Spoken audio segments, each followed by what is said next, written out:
In this video, I want to give you a little twist on this idea of confidence. Because if you've ever walked into a room feeling just a little anxious, a little nervous, a little not sure what your next move might be, I want to suggest it's not because you lack confidence.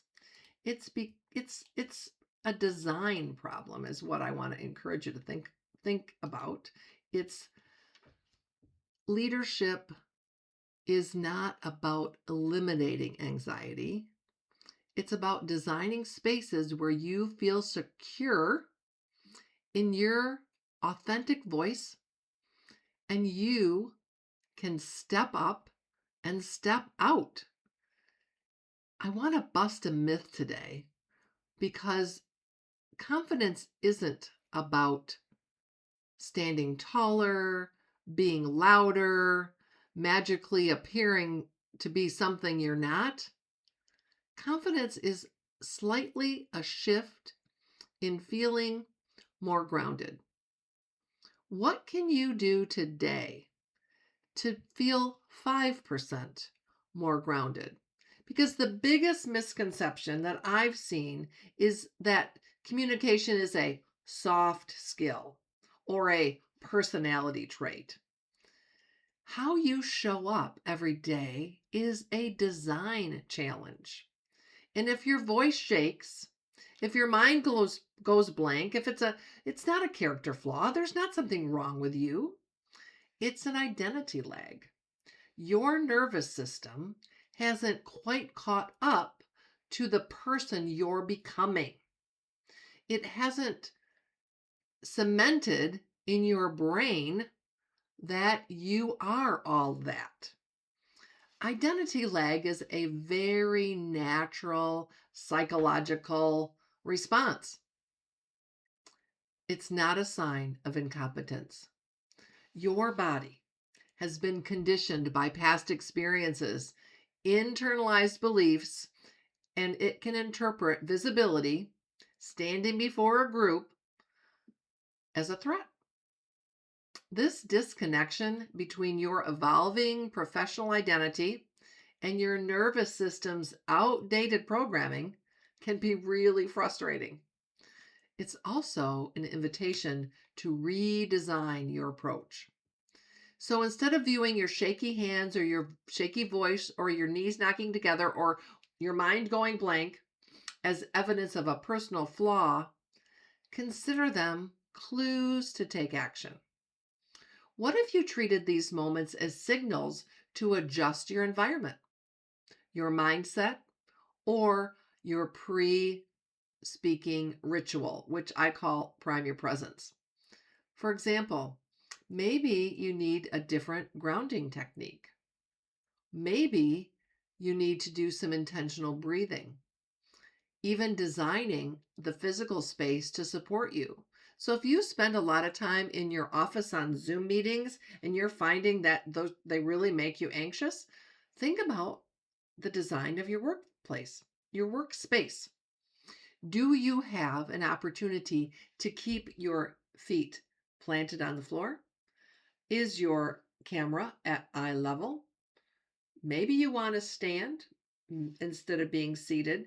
What's going to make you feel really comfortable? Because we know our brain likes our comfort zone. And when we're doing things that we don't normally do, AKA speaking to a group, our brain can go on tilt and say, hey, I want to go back to that warm blankie I was in. I want to go back to my comfort zone. So it's nothing to do with something's wrong with me. What it has to do with, I've got to create a space where I can be successful. So reframe communication as a design challenge, and you can take proactive steps to address the obstacles that get in your way. Here's the thing about our brain. Number one job is to keep us safe.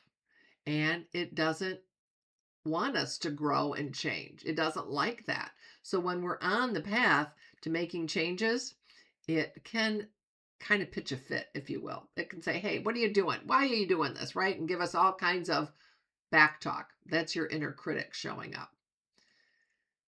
One of the things I want you to think about is what's your obstacle? And how can I shift from thinking, oh, I'm just not a natural speaker. I've failed because I was so nervous. I need to be perfect in order to do this, to what conditions support my calm? What did I learn from this opportunity? How can I reiterate for next time? How can I repeat, right? Repeat success.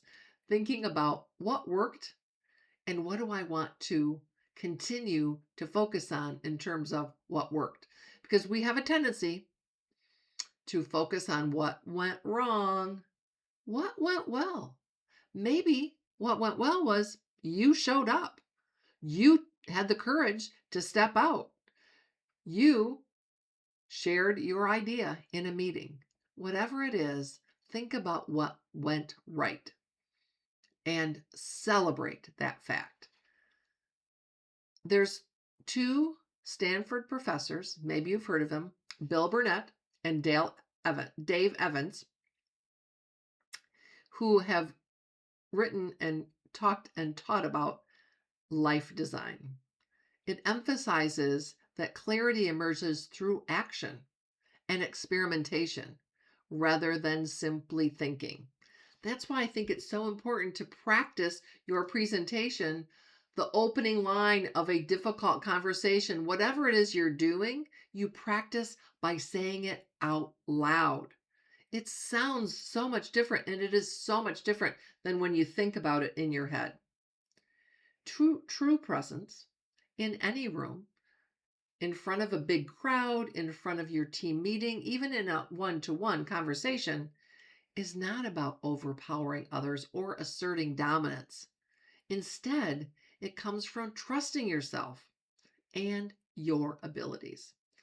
When you view each communication opportunity, whether it's a formal presentation, a team meeting, a one-off with a client, or just a conversation with a colleague, as a low-risk experiment, you shift from judging performance and harshly adopting this mindset that I'm not able to do it to a mindset of curiosity.